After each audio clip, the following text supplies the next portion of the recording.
Hello everyone and welcome back to the channel. तो आज हम करने वाले हैं आप लोगों का मोस्ट अवेटेड चैप्टर यानी कि क्लास 9th का थर्ड चैप्टर जिसका नाम है हाइड्रोस्फीयर।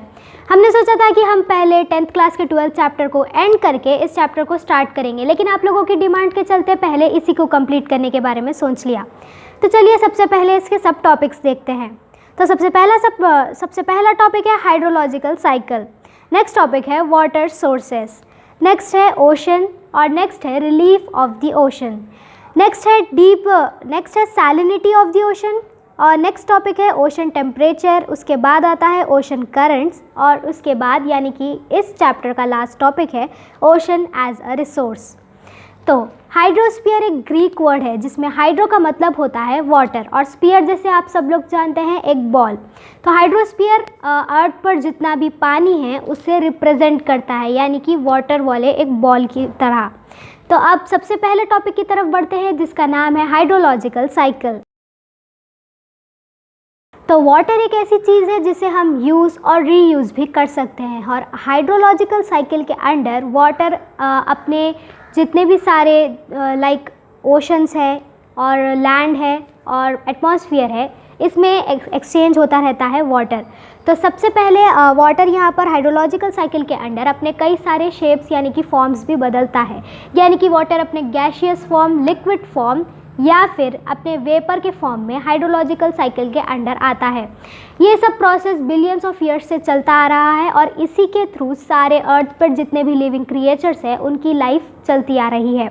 इस प्रोसेस को हम RF = RO + ET के फॉर्म में भी एक्सप्रेस कर सकते हैं, जिसमें RF का मतलब होता है रेनफॉल, RO का मतलब होता है रन ऑफ यानी कि वो पानी जो लगातार बहता रहता है और ET का मतलब है ईवो ट्रांसपिरेशन। हाइड्रोलॉजिकल साइकिल यानी कि वाटर साइकिल के अंदर 6 अलग अलग स्टेजेस होते हैं जैसे कि evaporation, transportation, condensation, precipitation, run of और ग्राउंड वाटर।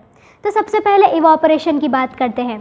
तो इवापोरेशन एक ऐसा प्रोसेस है जिसमें ग्राउंड पर से यानी कि ग्राउंड या फिर ओशंस में से सनलाइट के थ्रू पानी अपने वेपर के फॉर्म में आता है और उसी वेपर के फॉर्म में वो पानी लैंड पर से एटमॉस्फेयर में ट्रैवल करता है। ये प्रोसेस को हम एवापोरेशन कहते हैं और इसी प्रोसेस के थ्रू प्लांट्स के अंदर भी जितना भी अपना पानी होता है वो भी एटमॉस्फेयर अब्जॉर्ब कर लेता है, यानी कि प्लांट्स के अंदर का पानी भी वेपर के फॉर्म में ऊपर एटमॉस्फेयर में चला जाता है और प्लांट्स के अंदर के पानी को बाहर लाने के इस प्रोसेस को हम ट्रांसपिरेशन कहते हैं। तो नेक्स्ट है ट्रांसपोर्टेशन। अब पानी इवापोरेशन के प्रोसेस के बाद ऊपर जा चुका है और वेपर फॉर्म के बाद में ये वेपर्स क्लाउड के फॉर्म में आ चुके हैं। तो अब ये क्लाउड्स एक जगह से दूसरी जगह पर ट्रैवल करते हैं सी ब्रीज के थ्रू या फिर किसी भी कॉमन ब्रीज के थ्रू। अब फॉर एग्जांपल ये क्लाउड किसी एक ओशन के ऊपर हो तो सकता है ये ट्रैवल करते हुए लैंड पर आ जाए या फिर किसी और ओशन पर चला जाए, तो इसे हम कहेंगे ट्रांसपोर्टेशन। सो नेक्स्ट आता है कंडेंसेशन। अब कंडेंसेशन का मतलब ये है कि अब क्लाउड तो है, क्लाउड ट्रांसपोर्ट भी हो चुका है, अब इस ट्रांसपोर्टेशन के बाद दोबारा से क्लाउड्स के अंदर टाइनी वाटर ड्रॉपलेट्स का फॉर्म लेना स्टार्ट कर देते हैं वेपर्स। अब यही वेपर्स वाटर के फॉर्म में क्लाउड में आ जाते हैं, इसे हम कहेंगे कंडेंसेशन। नेक्स्ट है प्रिसिपिटेशन। प्रिसिपिटेशन के अंदर जितना भी एटमॉस्फेयर पर जमा हुआ पानी है जो वेपर से ड्रॉपलेट्स के फॉर्म में आ जाता है वो दोबारा कूल एयर के उनके ऊपर प्रेशर आने की वजह से वो दोबारा गिरकर ज़मीन पर आ जाता है, यानी कि रेनफॉल या फिर स्नो के फॉर्म में ये पानी वापस गिर जाता है। आप प्रिसिपिटेशन का मतलब ही होता है रेनफॉल। तो अब ये पानी बहता हुआ हिली एरियाज़ पर जाता है, हिली एरियाज़ से ये पानी नीचे स्लोप की तरफ बहता है, तो इसे हम कहेंगे रन ऑफ। ये जितना भी पानी तेज़ी से बहता है या फिर वो हिली एरियाज़ के नीचे जाने पर ग्राउंड उसे अब्जॉर्ब कर लेती है जिसे हम ग्राउंड वाटर कहते हैं और कुछ वाटर फिर से रिवर्स में मिल जाता है और फिर से बहते हुए ओशंस की तरफ चला जाता है। तो ये था प्रिसिपिटेशन और रन ऑफ। नेक्स्ट है ग्राउंड वाटर। तो ये वो वाटर होता है जो कि ग्राउंड के नीचे होता है जिसे हम आर्टिशियन वेल्स या फिर बोरवेल्स के थ्रू एक्सट्रैक्ट करके बाहर लाते हैं। तो इस सब चीज़ों से आप लोग ये तो समझ ही गए होंगे कि जितनी भी वाटर साइकिल का प्रोसेस है या फिर हाइड्रोलॉजिकल साइकिल का प्रोसेस है, ये कोई सिंपल प्रोसेस नहीं है जिससे सिर्फ ओशन से हम वाटर ऊपर लेकर जाते हैं और उन्हें वापस लैंड पर लाते हैं, वाटर अपने फॉर्म्स को चेंज करता है।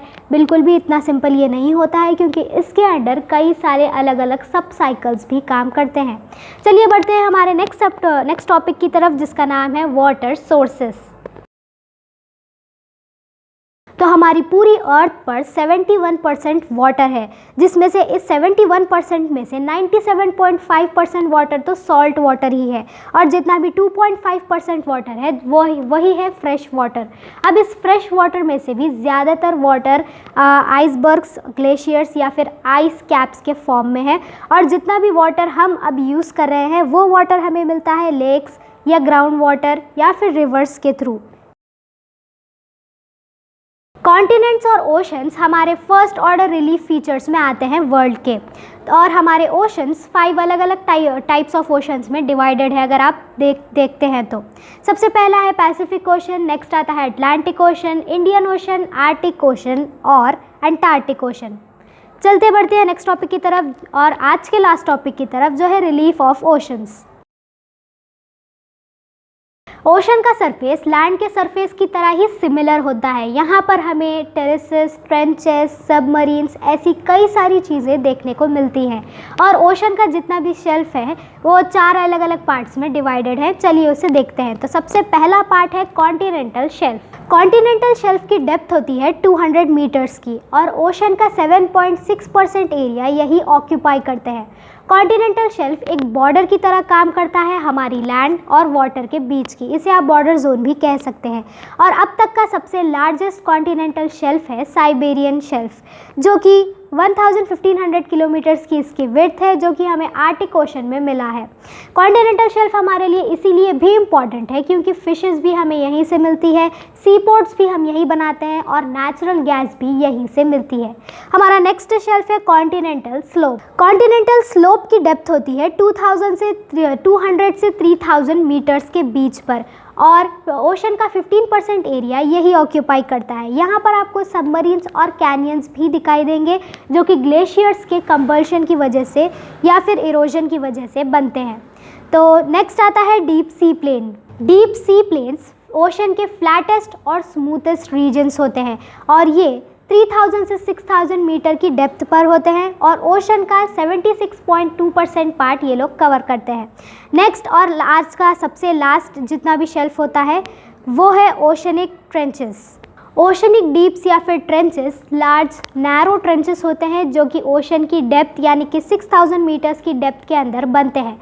और अगर आप लोग ये सोच रहे हैं कि वर्ल्ड का सबसे ज़्यादा डीपेस्ट ट्रेंच ओशन में होगा, तो आप लोग गलत है, क्योंकि सबसे ज़्यादा डीपेस्ट ट्रेंचेस जितने भी होते हैं वो हमारे कॉन्टिनेंट्स के प्लेट्स के आसपास ही होते हैं, जो कि प्लेट्स को मूव करने में हेल्प करते हैं। और देखा जाए तो वर्ल्ड में अभी तक हमने 57 ऐसे ही ट्रेंचेस को डिस्कवर किया है।